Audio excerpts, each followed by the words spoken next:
Hello, everyone. We are Team 5, and we're going to be introducing our COVID-19 impact on the Caribbean series that we were gifted to us by Professor Newman specifically. We were asked to develop a strategic strategy on how to improve um, life in the Caribbean series, specifically baseball in Cuba, and hopefully bring them back into the Caribbean series in the near future, where we'll be further discussing about strategies, strength, weaknesses, and our overall goals to meet for this mission that we have for ourselves.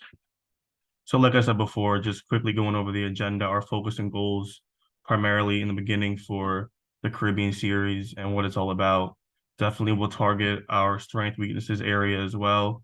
Also our primary business and key organizational strengths, some of our challenges, and our strategic analysis on what can Cuba do specifically to hopefully get back in the Caribbean series and how COVID-19 impacted the Caribbean series just in general overall.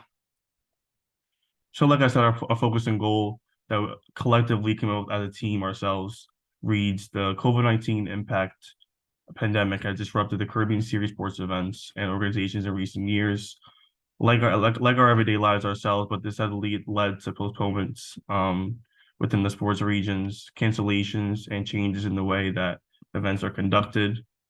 Like I said before, we plan to offer these strategies for managing specifically health and safety protocols, revenue loss, and fan engagement, which is very important in sports as well. During the pandemic remain significant challenge we plan to explore further as a group. And ultimately, like I said before, what can Cuba do to get back into the Caribbean series in general? I'm going to bring it over to Joe, who's going to give more information about what the Caribbean series is all about.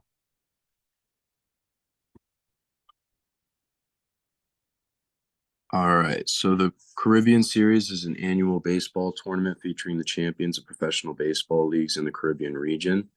The countries that participate, you have the Dominican Republic, Cuba, Puerto Rico, Mexico, Venezuela. The tournament serves as a showcase for top talent for these leagues and allows teams to compete for regional supremacy. It usually takes place in February, consists of a round robin format, followed by a championship game.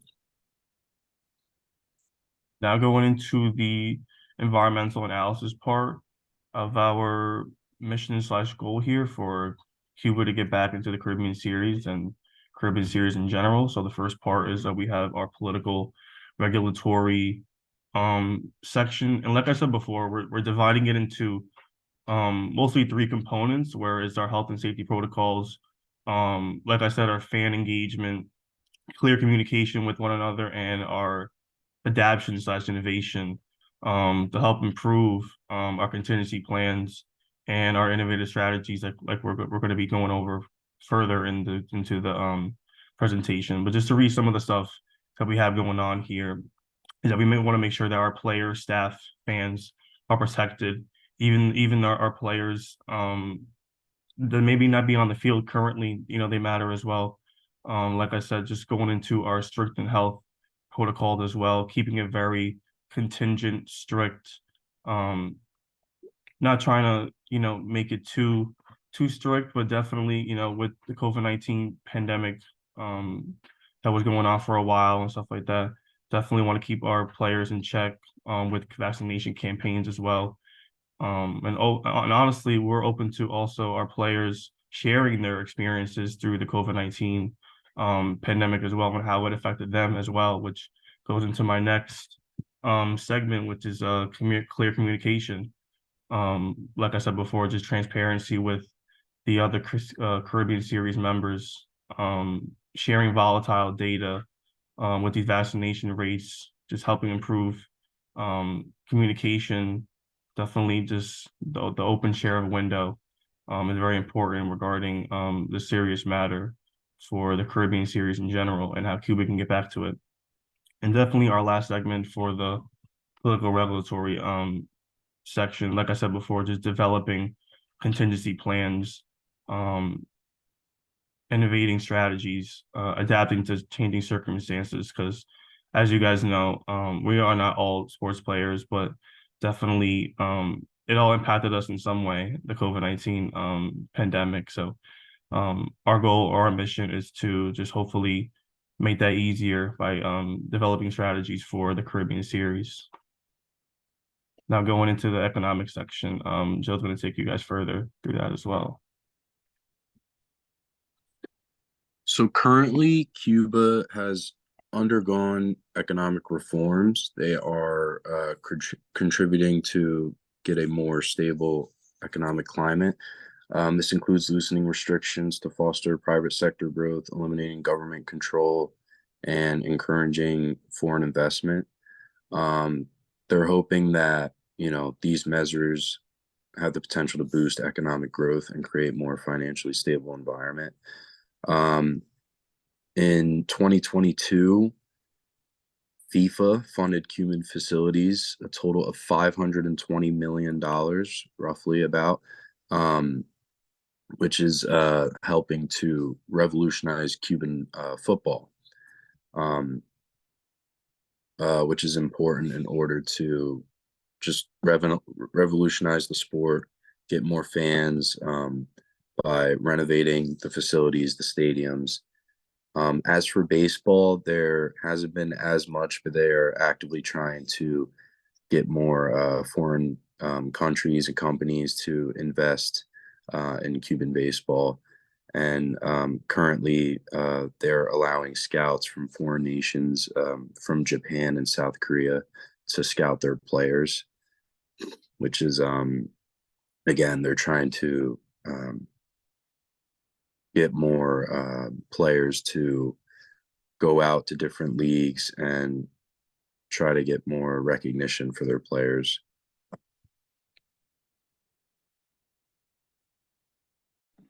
Okay, so for the social and cultural aspect, basically around the 1860s is when baseball took off in Cuba and became a very popular sport. But after a certain time, it was very frowned upon due to the government officials thinking it was an act of rebellion from the citizens of Cuba. So they tried to stop it at by any means necessary. And also because of government funding, since the government does fund all of the Cuban baseball like talent showcases and international showcases for player development. It has caused a lot of strained relationships within the MLB and the US, and it has put a lot of political ramifications, but that hasn't stopped the Cubans from playing baseball, but it has stopped them from going into the Caribbean series. But over time, since they haven't been in the Caribbean series, they still have been able to play and use it as a way to express themselves to show that they basically are more than what the government says they are. So they use it as a way of not just playing, but just a way of bringing life back into Cuba and just bringing life back into themselves, basically. Okay, now we have the competitive factors that impact Cuba and the Caribbean series. Now there are plenty of other leagues in Cuba in the Caribbean, or should I say in Cuba, that could be definitely being competitive for Cuba. For example, the Cuban basketball league, which isn't the most popular. Sometimes it was canceled during COVID, and it made sure that the Cuban National Football League, which is like is basically like the MLS. There's no league system, and so teams always compete every year, and there's always a playoffs, and that gets really competitive, especially in there. There's a lot of teams that have won multiple championships back to back to back, and it's very popular. There's also the Venezuelan Baseball League, which can also be a threat because teams can compete Cuba in the Caribbean League, and same with all the other Caribbean leagues or the Caribbean series. And the same thing with the Dominican Baseball League. The teams can also compete with Cuba in the Caribbean League. And I'll head it off to Ryan for the technological factors. All right, so the technological factors of Cuba, so they're definitely not as advanced in terms of television options and streaming options when it comes to um, trying to show baseball games and just any sports in general. So they have like I said, they have a very limited broadcasting network. They only have 45 networks total, and only 5 of those are national networks. So it's very limited to have a broadcasting network to be able to reach all of Cuba. Like I said, there's only 5 of them, and it's pretty difficult to find a network willing to broadcast the Cuban National Series. Like I said, there's already a limited number of broadcasts, and on top of that, trying to get the games onto those networks is a bit of a hassle, just because the government owns the rights to all the broadcasting networks, so they kind of have a final say of what goes into or what goes on to those channels. Some Cuban citizens have gone as far as hiding satellite dishes around their house so they can get international games and watch like the MLB games, or watch like Dominican Republic games, Venezuelan games, so on and so forth. So because of those reasons, it's just very difficult for us to broadcast to all of Cuba, and then even outside of that, trying to get the Cuban National Series outside of Cuba. It's just really difficult with the restrictions that they have on their technology.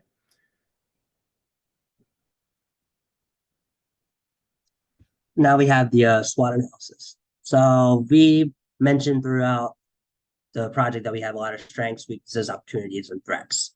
So going in depth with them, strengths is that baseball is the very cultural norm in Cuba. It's the most popular sport. There, they also have the highest attendance in Cuba.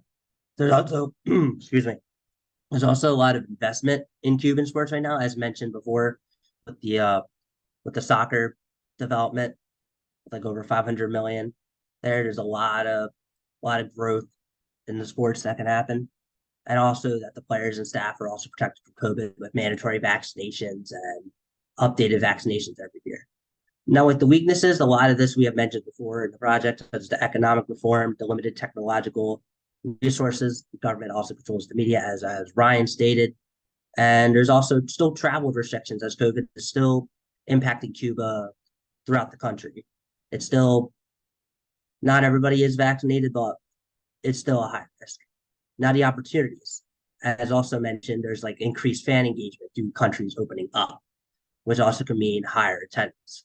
There's also increased fan engagement through the Caribbean series if Cuba ends up coming back to the Caribbean series.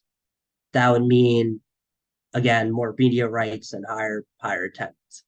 But then the threats are also, as I mentioned before, the other leagues in Cuba and the other leagues that Cuba can play in the Caribbean series that can ultimately knock them out. And now time to head on to our organizational analysis.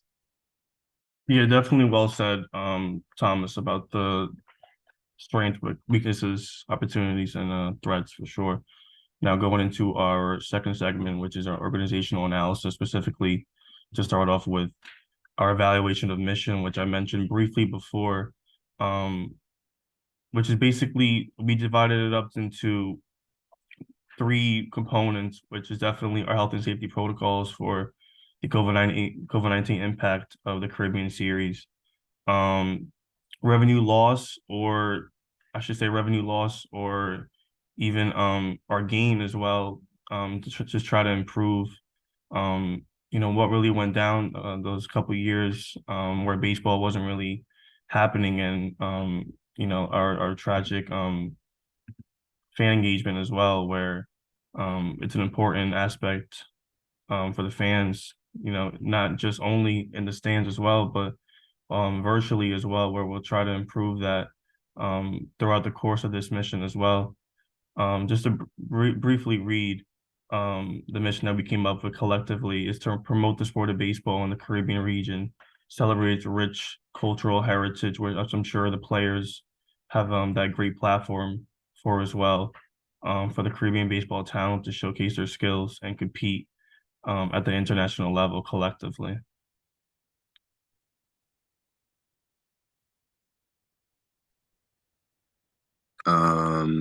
And for target markets, the first target market, we have the younger generation of Cuban citizens. Baseball is a children's game. It's very important. As of 2021, around 15% of the population in Cuba consists of children aged of 0 to 14 years old. if the Cuban National Series can cater to the younger audience, it'll set up growth for the sport. And as the children get older, they will continue to watch the games, and eventually it'll just start passing down from generation. Baseball is already, one of the most popular sports in the country and in the Caribbean. So it's very important to target the children. Another target market for the Cuban National Series is fans of other countries within the Caribbean Series. So like the Venezuelan Baseball League, the Dominican Republic, they have like a total of over about 1 million fans from last season. And if Cuba is able to broadcast games internationally, it'll help attract fans from other countries within the Caribbean to get larger fan bases.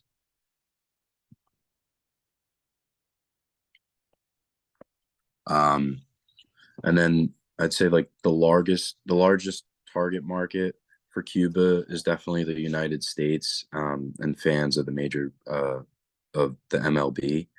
They have over 171 million fans. And despite the long history between Cuba and the U.S., politically and with baseball, the relationship between the two countries is seeming to get better. And, with the growing presence of international players in the league, it's a great opportunity for the Cuban National Series to gain traction in the U.S. and allow fans of the MLB to see the potential next star from an international league like Cuba enter the MLB. Okay, so for the primary business and key organizational strengths, I said that being like with Cuba being in the Caribbean series, it created a lot of exposure for new up and coming players. So before it was taken out of the Caribbean series, a lot of MLB players would come back to Cuba and play in the league.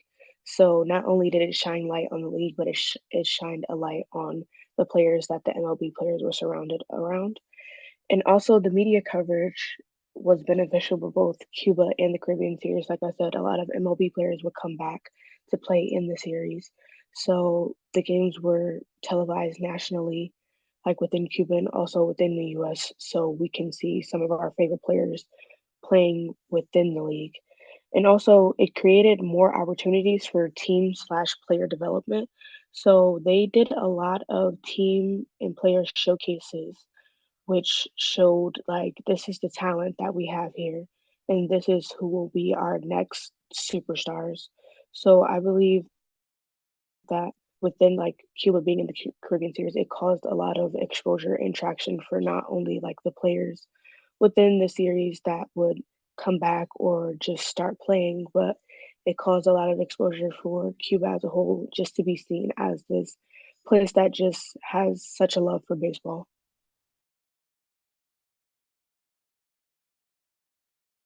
So next we have the challenges. So the first main challenge is player defections. Most, if not all, of the top Cuban players usually leave Cuba and they go to either um, the MLB or Japan or a higher baseball league. And this causes talent depletion in Cuba. And it just results as the Cuban league being less popular because all their stars are leaving, which is definitely a big challenge. Another challenge is limited financial resources. Because Cuban baseball is state run, the teams have little money to spend on operations. So infrastructure as a whole, like facilities, equipment, that's definitely a challenge. It's impacted when the stadiums and facilities aren't very good quality. You're not going to get that fan attraction. You're not going to get that popularity and that growth that you want to see, which is another challenge. And then again, just to reiterate, aging infrastructure. There's a couple stadiums in Cuba that need to require updating. Again, financial limitations. and that needs to be fixed in order to bring more fans to stadiums and sell more tickets. And then Major League Baseball relations is a big challenge. Despite attempts, they've tried to make amends, but they haven't gotten there yet. And in 2020, the Trump administration stopped letting USA scouts scout Cuban players, and that's resulted in a lot of USA fans not watching Cuban baseball, and problems with contracts and player transfers has become even more, and with the political issues and the disparities in the league structures. So that is definitely a big challenge.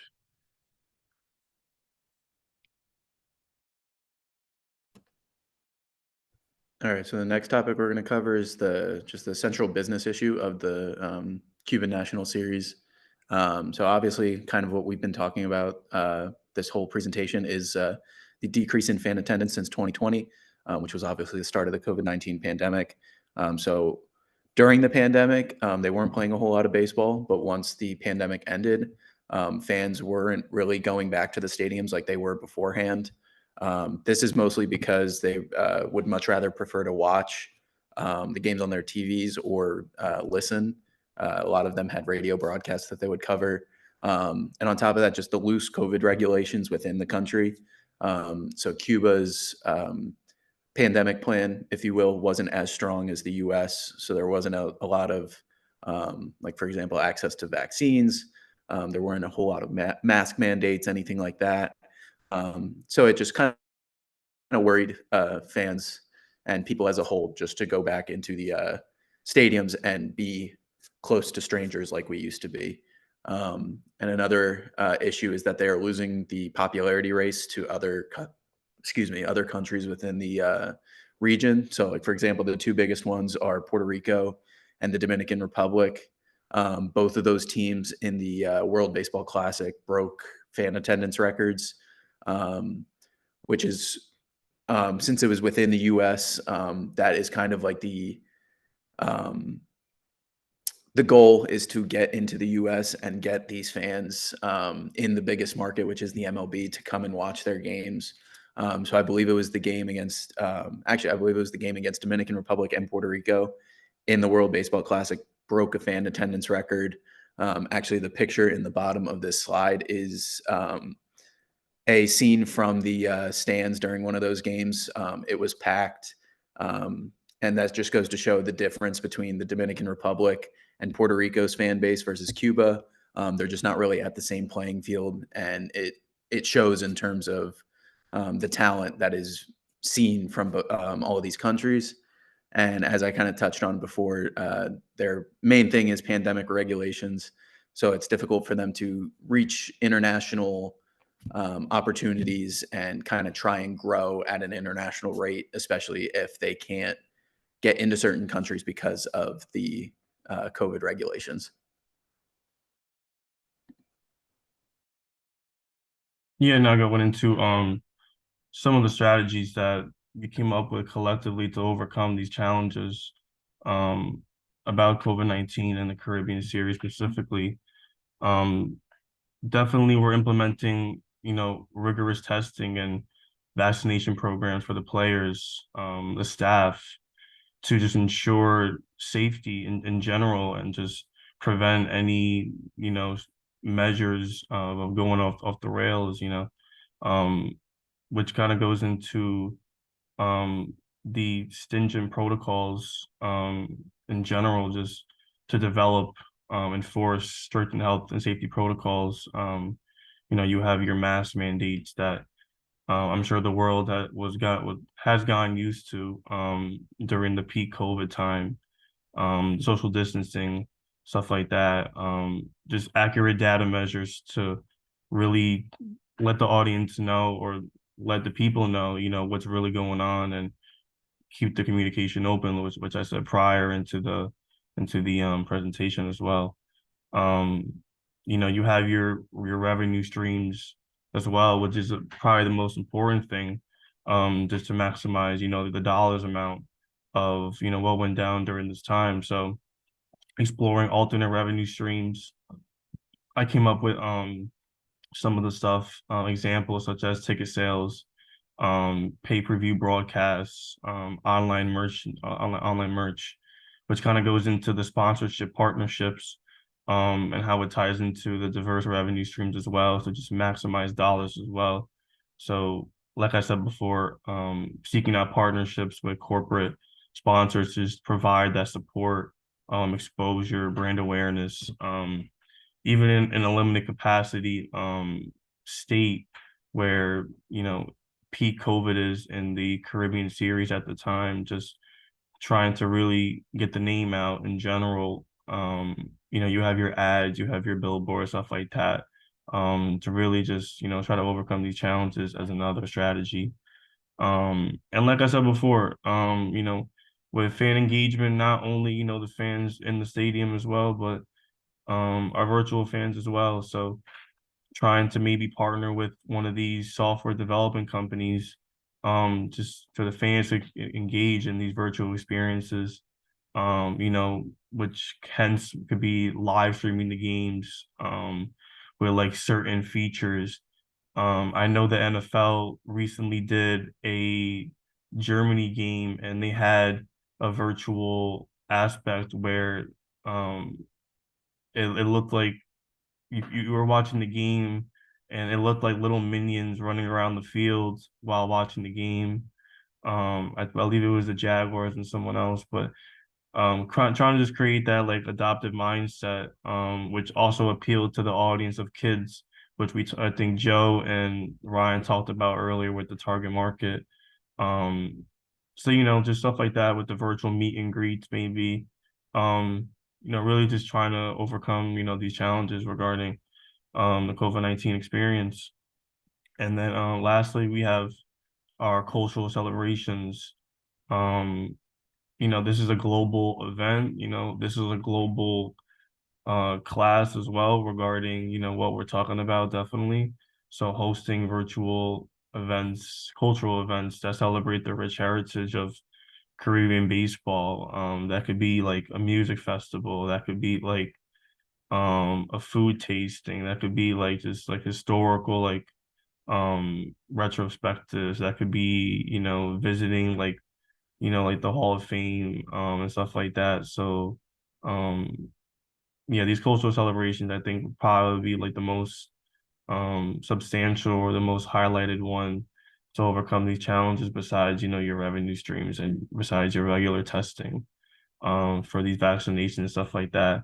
Just really trying to get some different light into what really goes on into these strategies and how we can overcome our mission as a goal to really maximize our fan engagement, our creative and innovation, um, for the Caribbean series, and hopefully get Cuba back into the series in general for sure.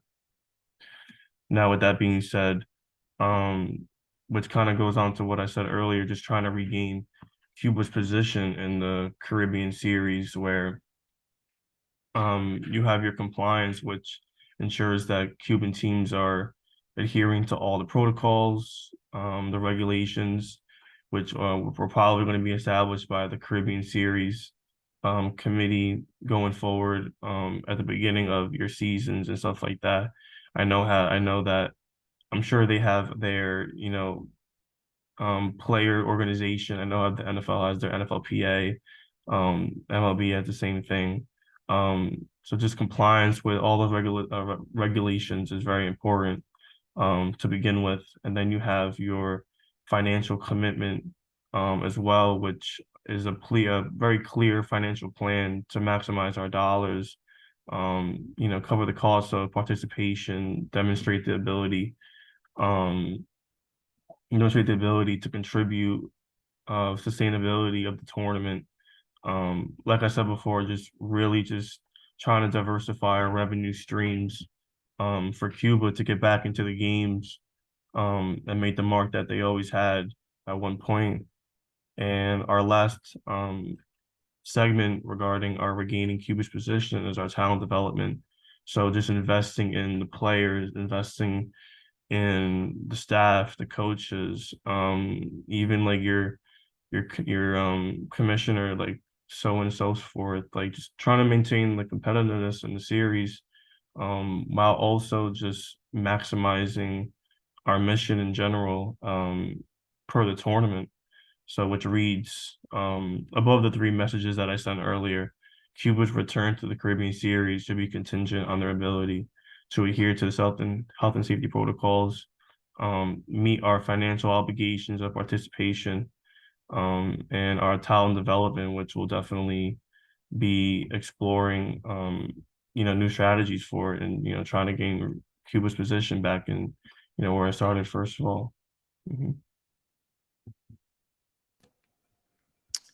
All right, and then the last part of this presentation, I just kind of wanted to summarize pretty much what we've been talking about this whole time is just the overall goal of what Cuba has to do in order to get themselves essentially back on the map of the international baseball world. So the biggest thing is allowing MLB players to return for winter conditioning. As we touched on the whole time, a lot of MLB players use their home countries to go back to play during the winter when it's too cold in the U.S. To be able to play baseball, it's typically still baseball weather down in the Caribbean region. So this would increase international attention, and it would give even more MLB exposure for Cuban players. And it would be able to set up a pipeline between Cuba and the U.S. the way that the U.S. has done it with, again, countries like the Dominican Republic, Panama, Venezuela, so on and so forth. It kind of creates that relationship between the two, and it allows more players to come out of Cuba and get that opportunity to go to the MLB, because there are already Cuban players and Cuban coaches in the MLB. Two players off the top of my head are Luis Robert, is the center fielder for the Chicago White Sox. He actually represented Cuba in the World Baseball Classic. And then another one is Adolis Garcia, who is the right fielder for the Texas Rangers, who actually just won a World Series with them. And another big aspect is the last season, the Chicago White Sox made history. They had 4 Cuban coaches on their roster, which obviously had not been done in the past. So the Cuban presence is there in the MLB. It just has to be, what's the word? Oh, I'm sorry. It has to be welcomed in MLB fans like the way it has with the Dominican Republic and Venezuela and so on. Another one is the increase in fan attendance. As we talked about, it has gone down a lot since COVID, and the restrictions are kind of keeping people away and not really wanting to come back in. They would much rather prefer to watch it on TV or listen on the radio or just go somewhere that has fewer fans and more distance for them. And the last one is opportunities for international opportunities. So kind of what we touched on before, getting that outside experience, being able to play teams like the US and the World Baseball Classic, or being able to play against the Dominican Republic or the Venezuelan team, just the giants, if you will, of the baseball world, and be able to gain the popularity that they have and hopefully get to the same playing field as everyone else. And the rest is our sources. Thank you for listening and taking the time to listen to our business plan for getting Cuba back into the Caribbean National Series.